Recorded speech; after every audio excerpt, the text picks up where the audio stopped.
Got a lot to prove if they can continue their win streak. Yeah, TMD YaoYao has a lot to live up to. He's the defending King's Cup champion from last year. Pulled the upset victory along with Molt here. And, you know, actually, I heard rumors that Molt might have qualified from people for the 20-win challenge. And maybe that's true because really? Look how well he's... No. No, Molt plays by the rules. Fair play, master. And the Hog Rider's coming in now. Miner and Hog Rider pulled by the Tornado. Tornado can't pull the Hog onto the King Tower, and unfortunately that's going to be over 1,000 damage peeled off a right side tower. Ted and Atchiin take a big one on the chin. Can they turn this into a counter push? That's a pretty weak executioner. I don't think he's going to get too much support. But the Miner's going to get onto the tower, and what this allows the executioner to do is get a few free pop shots onto the Musketeer. That means that Musketeer is not going to be able to survive that poison, and you've stopped the counterattack from ever forming. Advantage to TMD YaoYao and Molt. The meta Mauler starting off strong. You know, he played Giant Skeleton in the first King's Cup, but he is going full try-hard mode right now. Molt, the YouTube creator with 2.5 million subs. He's working hard to keep him happy. Oh yeah, especially if you remember from some of the more recent tournaments, you could earn gems to hand out the touchdown tournament. Molt earned a bunch of gems that he could then hand out to his followers. Pretty cool. You actually earned some too. Did you hand them out? I sure did, yeah, over on my stream, and handed them out for my art contest on Twitter as well. What a fine gentleman. Yeah. That flying machine, the tower was shooting the ice golem, leaving the flying machine alone. And I love this card! 121 left on that top right tower. Oh, a mirrored Miner over the right side, trying to provide for this Hog Rider, giving him a little bit of cover. Looks like he gets one swing over to the right, and this looks like a game that's probably going to go into overtime. We're about to get a 1-1 draw as soon as these right side towers go down. Advantage for Atchiin and Ted right now. Rocket is not going to be enough. 493 on a Rocket, so that 504 tower would survive, though a log and 2 fireballs, things like that would be good enough to drop it down. Did you really just give us the balls and log? I didn't even think about that. You're gross. You grow up. Ice Golem at the right to soak for this Miner. Doesn't even get a single hit onto the tower, but that's a big threat from the Ice Golem Mini P.E.K.K.A coming on in. We got a Golem setup on the left, top and bottom. TMD YaoYao Molt and Atchiin Ted. Let's see who can support their Golem better. The Musketeer survives. Now the cannon cart, despite being a kind of a big moving vehicle, actually is pretty quick and was able to catch up to the Golem, fight the red Golem that's crossing the river. Dart Goblin standing just outside of range, and that card, like Flying Machine, incredible in 2v2. Its ability to stand in one spot and just shoot forever cannot be underrated. Arrows finish off the right side, and it's a little bit awkward. The Miner supported on top is just going to wind up whacking away at the King Tower for a little while.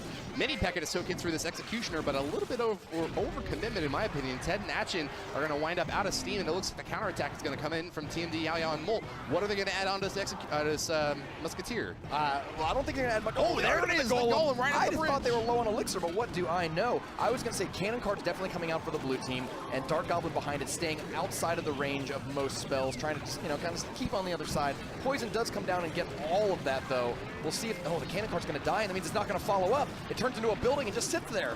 Oh, bummerino. It can pull away those troops that target buildings only, but if it's just sitting there in the back with nothing to shoot, how can you get value out of that card? You can see how good Musketeer and Flying Machine are in this sort of format. The long range and like solid enough health to survive a little bit of splash damage means that they can just get shot after shot after shot, and there's just no good answer to them unless you want to poison them, lightning them, rocket, something like that. Wow, aggressive Golem from Atchiin and Ted. They're moving in hard. The Tesla to try to soak a few hits, but it's going down real quick. Golem punches it off, and there's even an Ice Golem that's trying to support this push. A Tornado here would be killer if we could get the execution onto the tower, but the Miner's on the back row already getting in there. Robbie, is that thing going down? This is a crazy amount of tanks. 2 Golemites, 2 Miners, and an Ice Golem. Fireball's going to come and weaken it down. Now, that's not the end of the world for these 2 players, but they have to hold off this red Golem push, or else they're going to lose on the counterattack right here. I don't pull out a defense setup. The Musketeers blocked on. This is trouble. 2 Musketeers are in there, but great job with that Flying Machine. One more time, finishes them off. It'll survive. This is going to be game. Poison will be able to finish it off just quite, but just get one more log in there. That'll do it. Where's that? Yep. Atchiin and Ted take game 1 as the Poison ticks the tower down. 137 left in overtime. A rather long game, but one that Ted and Atchiin came out on the better side of. The Meta Maulers have been was 3 games to the same player. You got to make sure that you don't let that matchup happen in the next stage of this tournament. Early Miner Poison comes down. The Poison is going to weaken, but not kill the Night Witch. Unfortunately, though, the counterattack probably not going to be very threatening with a near-dead Ice Golem. Yeah, a little bit limp. The Night Witch will be able to spawn bats when she dies, but I think they're a little bit too far from the tower to get a hit off. Musketeer was one of the MVPs last round for TMD YaoYao and Molt, so I wonder if they've got some other trick. Maybe even 3 Musketeers could be coming out. Musketeer, very professional. That's MVP from him. Unfortunately, yeah, I'm sorry, I missed the reference, buddy. I don't No, get that half wasn't the even a stuff reference. That was just a really lame joke. Right side comes down. The zap is also going to help clear out those Musketeers. Unfortunately, after winning game 1, Atchiin and Ted find themselves already in triple digits, while Molt and YaoYao have barely taken any damage. Well, MVP may actually stand for most valuable player, but do you know what PEKKA stands for? Perfectly. No. I'm sorry. No. PEKKA stands for the national anthem. She has respect. Oh my God, you're the worst. You're the worst, Woody. Why did they put me in the booth with you? I'm getting full frontage in here. So here comes the poison down, weakening the Night Witch. Now this is much better. The tank is already down to keep. Oh, the Night Witch might just die here to the poison, and the bats go with a great heads-up play there. Because if that Night Witch survived, even with just a little bit of health, she would have been spawning bats to back up this Lava Hound. Such a huge push out the right side, and it's no wonder that it gets 1,000 damage off the right side tower. Poison finally finishes up, but advantage here for TMD YaoYao and Molt. They managed to get that right side down to 154. That's in with spell range easy. And even though that tower is going to die to spells sometime in the future, it's really good the Ice Golem blocks it out, because that means you have to spend another 4 elixir, 5 elixir, whatever, to take that down. It's not going to be that easy. Or maybe you'll just spend 3 on another miner, get in the backside, and chop it down. YaoYao and Molt go up a tower. We are in double elixir time, though. Plenty of opportunities for Atchiin and Ted to tie this up. Miner sure loves digging into that backside.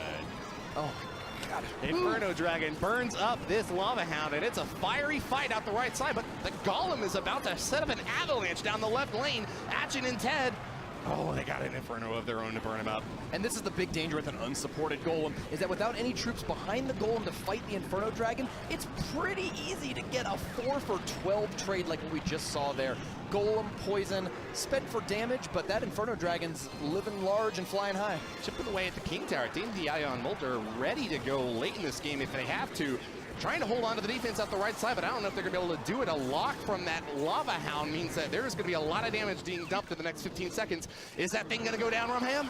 I'm not sure, not from the Lava Pups. Oh. Now, a Fireball or Poison will be good enough to do that. And that I don't know if it's quick enough. No, it's not time. 4, 3, 2, 1. It's not going to do it. The match is over. Molt and YaoYao tie it up. 1 game, 2-1. Too little, too late. The Fireball could have gotten it in there. So here we are, game 3. TMD YaoYao and Molt against Atchiin and Ted. Make some noise for Molt. Make some noise for Atchiin and Ted. All right, crowd's into it. Right side is a defensive setup here. We got the Ice Golem, Dark Goblin, and Executioner all going down to the poison, unfortunately. Good play out there from TMD YaoYao and Molt. Managed to deal a few hundred damage off the tower, and the Flying Machine unscathed manages to take care of that Mega Minion. You know who loves that card? Who loves that card? Rumham loves that card. Oh, it's so good. And the Musketeer is going to shoot it down, and the log cleans out the rest. Oh. Miner's getting tornadoed onto the King Tower, and I think the cannon loves it. Oof. Now this is going to make all future miners and Goblin Barrels and Graveyards a little trickier, because unlike in one-on-one where you just get 1 King Tower, you get 2 King Towers in 2v2, tripling the amount of damage that can be shot on one side. Future miner. He uses a Tesla to dig underground. He uses actual magic, not a shovel. Future miner. Yeah, it's not magic. It's just a shovel. You can take a look at his player card. All right. That's just true. That's accurate. 500 damage separates these two players in a very important game between the two of them. Focus, you can see all 4 players looking down, heavily focused, communicating back and forth, checking out each other's screens to make sure they can see what's in each other's hands, and to make sure they're not overcommitting to any single threat. I can see what's in their hands. That's a 1+ phone. Oh, left side Executioner chops through the Goblins, and it's a Golem to block for him next time. Big push coming in from Atchiin and Ted on the bottom, but a Tesla set up on defense.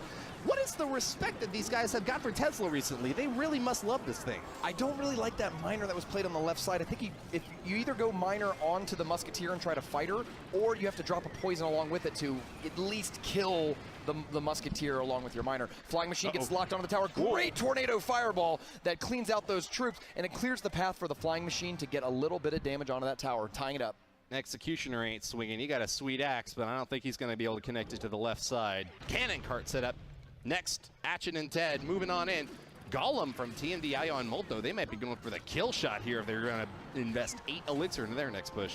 The Cannon Cart is going to take out that Tesla Tower while Ice Golem slows it down and keeps it distracted. Unfortunately, Cannon Cart cannot fight air, so the Mega Minion is just absolutely wrecking it. Poison gets that tower, and Miner gets it down to triple digits. This counterattack for TMD YaoYao and Molt needs to be effective because they have fallen behind in damage. Mini P.E.K.K.A. locks onto the Golem, though. Tons of damage from the Mini P.E.K.K.A.